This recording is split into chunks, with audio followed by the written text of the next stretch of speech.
Assalamualaikum warahmatullahi wabarakatuh. Perkenalkan, nama saya Nursyati dengan NIM 20.01.01.50.10.37. Di sini saya akan menjelaskan tentang sudut pusat dan sudut keliling. Next.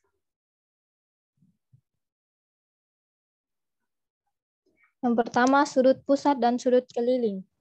Sudut pusat adalah sudut yang berada pada pusat lingkaran, sedangkan sudut keliling adalah sudut yang berada pada keliling lingkaran. Pada gambar dapat kita ketahui bahwa sudut AOB merupakan sudut pusat, sedangkan sudut ACB merupakan sudut keliling.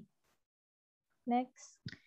Oke, selanjutnya hubungan sudut pusat dan sudut keliling. Yang pertama, sudut pusat dan sudut keliling menghadap busur yang sama.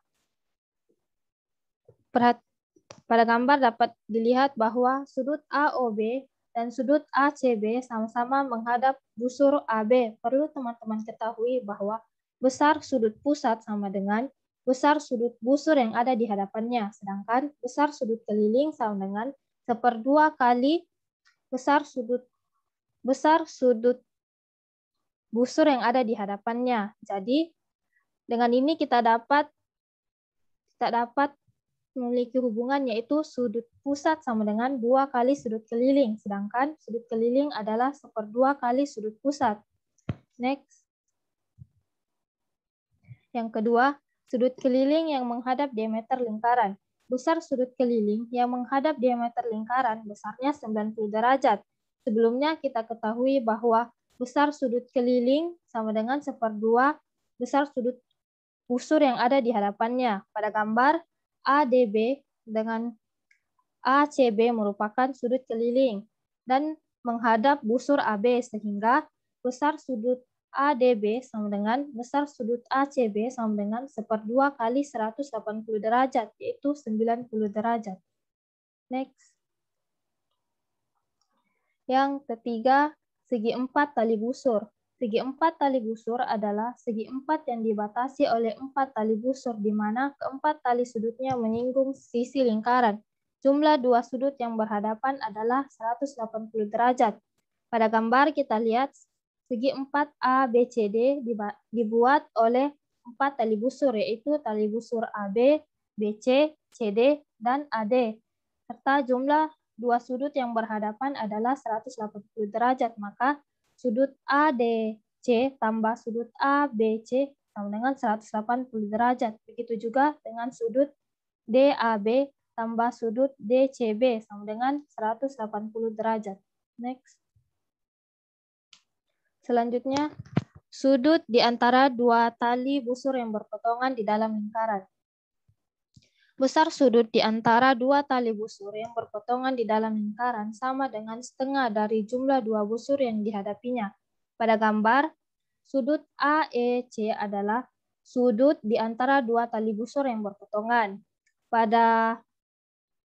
Dan pada gambar kita dapat membentuk segitiga ADE, di mana sudut AEC merupakan sudut segitiga luar, dan pada materi sebelumnya, pertemuan sebelumnya telah kita pelajari bahwa sudut AEC sama dengan sudut EAD tambah sudut ADE, dan sudut EAD dan ADE merupakan sudut keliling, sehingga sudut AEC adalah 1/2 kali sudut busur BD tambah 1/2 kali sudut busur AC, sehingga sudut AEC sama dengan 1/2 dalam kurung sudut busur BD tambah sudut busur AC.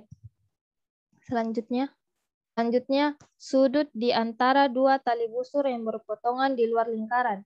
Besar sudut antara dua tali busur yang berpotongan di luar lingkaran sama dengan setengah dari selisih dua busur yang dihadapinya. Pada gambar, sudut BPD adalah sudut antara dua tali busur yang berpotongan di luar lingkaran, sehingga besar sudut DPB sama dengan besar sudut BCD dikurang besar sudut ADC, di mana sudut BCD dan sudut ACD merupakan sudut keliling lingkaran, sehingga besar sudut DPD sama dengan 1/2 kali besar sudut busur BD kurang 1/2 kali besar sudut busur AC, sehingga besar sudut DPB sama dengan 1/2 dalam kurung besar sudut busur BD kurang besar sudut busur AC. Oke, next. Contoh soal. Perhatikan gambar berikut. Titik O adalah pusat lingkaran. Diketahui sudut ABE tambah sudut ACE tambah sudut ADE sama dengan 96 derajat. Besar sudut AOE adalah pembahasan. Perhatikan sudut ABE, sudut ACE, dan sudut ADE menghadap busur yang sama, yaitu busur AB, sehingga sudut ABE sama dengan sudut ACE sama dengan sudut ADE sama dengan 96 derajat bagi 3 sama dengan 32 derajat. Sudut AOE merupakan sudut pusat yang menghadap busur yang sama dengan sudut keliling ABE, ACE, dan ADE. Ingat, sudut pusat sama dengan 2 kali sudut keliling yang menghadap busur yang sama. Maka sudut AOE sama dengan 2 kali 32 derajat sama dengan 64 derajat. Jadi, besar sudut AOE adalah 64 derajat. Itu saja yang dapat saya sampaikan. Kurang dan lebihnya mohon dimaafkan. Assalamualaikum warahmatullahi wabarakatuh.